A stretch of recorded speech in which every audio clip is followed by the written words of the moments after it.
नमस्कार, आप सभी का बहुत बहुत स्वागत है। दोस्तों, घर बनाते समय आपको दो चीज़ें सबसे ज़्यादा मजबूत बनानी चाहिए। पहला घर का फाउंडेशन, दूसरा घर का कॉलम। तो चलिए इस वीडियो में हम आपको बताते हैं कि यदि आपको एक मजबूत कॉलम बनाना है तो आपको किन 10 बातों का ध्यान देना चाहिए। यदि आप इन 10 बातों का ध्यान देकर कॉलम बनाएंगे तो आपका कॉलम सबसे मजबूत बनेगा।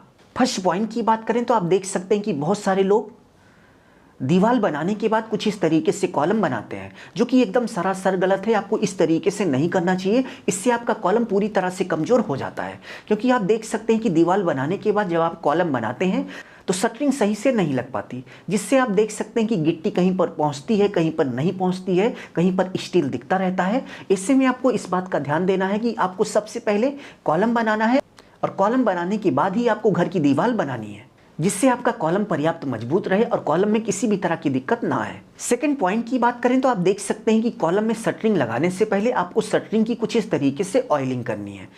यदि आप शटरिंग की सही से ऑयलिंग नहीं करेंगे तो शटरिंग को जिस समय रिमूव किया जाएगा तो शटरिंग के साथ साथ थोड़ा बहुत कॉलम भी टूट जाता है। कॉलम की शटरिंग की कुछ इस तरीके से ऑयलिंग करनी है और ऑयलिंग करते समय इस बात का विशेष ध्यान देना है कि कॉलम के कॉर्नर पर सही से ऑयल पहुंचना चाहिए। थर्ड पॉइंट की बात करें तो आप देख सकते हैं कि कॉलम बनाते समय बहुत सारे लोग कॉलम को कुछ इस तरीके से टेढ़ा कर देते हैं।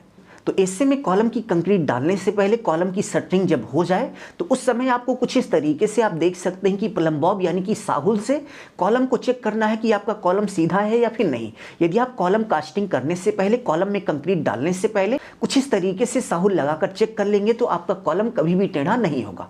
क्योंकि साहुल से चेक करने के बाद यदि शटरिंग कहीं पर टेढ़ी हो तो उसके अपोजिट डायरेक्शन में कुछ इस तरीके से सपोर्ट लगाकर शटरिंग को सीधा कर दिया जाता है। अब शटरिंग सीधी होगी तो जाहिर सी बात है कि आपका कॉलम बिल्कुल सीधा बनेगा। फोर्थ नंबर पॉइंट की बात करें तो आप देख सकते हैं कि कॉलम ढलाई कंप्लीट होने के बाद जब कॉलम की डिशटरिंग होती है तो कहीं कहीं पर आपने देखा होगा कि कुछ इस तरीके से स्टील यानी कि सरिया दिखती रहती है और इसके साथ साथ कहीं कहीं पर कंक्रीट भी नहीं पहुंचती। तो इस समस्या के समाधान के लिए आप देख सकते हैं कि कंक्रीटिंग करते समय आपको कुछ इस तरीके से वाइब्रेटर का उपयोग करना चाहिए। यदि आप कुछ इस तरीके से वाइब्रेटर का उपयोग करेंगे तो आपकी कॉलम में कभी भी इस तरीके से कंक्रीट या फिर स्टील सरिया नहीं दिखेगी। 5 नंबर पॉइंट की बात करें तो आप देख सकते हैं कि कभी कभी इस तरीके से सरिया बिल्कुल बाहर की तरफ निकल आती है।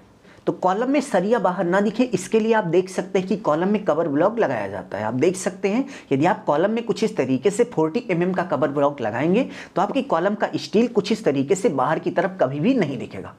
6 नंबर पॉइंट की बात करें तो कॉलम भराई के बाद आप देख सकते हैं कि कॉलम में कुछ इस तरीके से ऊपरी सतह को रफ यानी कि खुरदरा कर देना चाहिए, या फिर कॉलम की ऊपरी सतह में आपको एक की बना देना चाहिए, थोड़ा सा होल कर देना चाहिए, जिससे इसी कॉलम के ऊपर जब आप कंक्रीट कास्टिंग करें यानी कि कॉलम को आगे बढ़ाएं तो उस सिचुएशन में दूसरे कॉलम और नीचे वाले कॉलम के बीच में जो पकड़ हो वो मजबूत हो।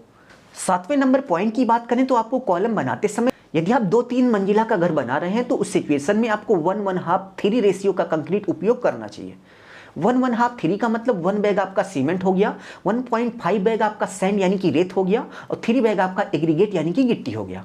8 नंबर पॉइंट की बात करें तो आप देख सकते हैं कि कॉलम की डिशटरिंग होने के बाद यानी कि कॉलम कास्टिंग के 10 घंटे बाद या फिर 12 घंटे बाद आप कॉलम की डिशटरिंग कर सकते हैं। और डिशटरिंग करने के बाद आप देख सकते हैं कि आपको कुछ इस तरीके से कॉलम पर जूट का बैग लगाकर क्यूरिंग करना है, नहीं तो आपका किया कराया सब व्यर्थ हो जाएगा। क्योंकि कॉलम की क्यूरिंग बहुत ही जरूरी है और कॉलम की क्यूरिंग आपको कम से कम 7 दिन तक जरूर से जरूर करनी चाहिए और IS कोड के अनुसार 28 दिन तक कॉलम की क्यूरिंग होनी चाहिए। यदि आप स्टार्टिंग के 7 दिन भी क्यूरिंग कर लेंगे तो आपका कॉलम पर्याप्त मजबूत हो जाएगा। और कॉलम में आपको डायरेक्ट पानी नहीं डालना है, कुछ इस तरीके से जूट का बैग आपको कॉलम पर लगा देना है। जूट का बैग लगाने के बाद उस पर पानी डालना है यानी कि क्यूरिंग करनी है। 9th नंबर पॉइंट की बात करें तो आप देख सकते हैं कि कॉलम कंक्रीट भरने के बाद यानी कि कॉलम में जब कंक्रीट भर जाए तो फिर से आपको एक बार साहुल लगाकर जरूर से जरूर चेक करना है।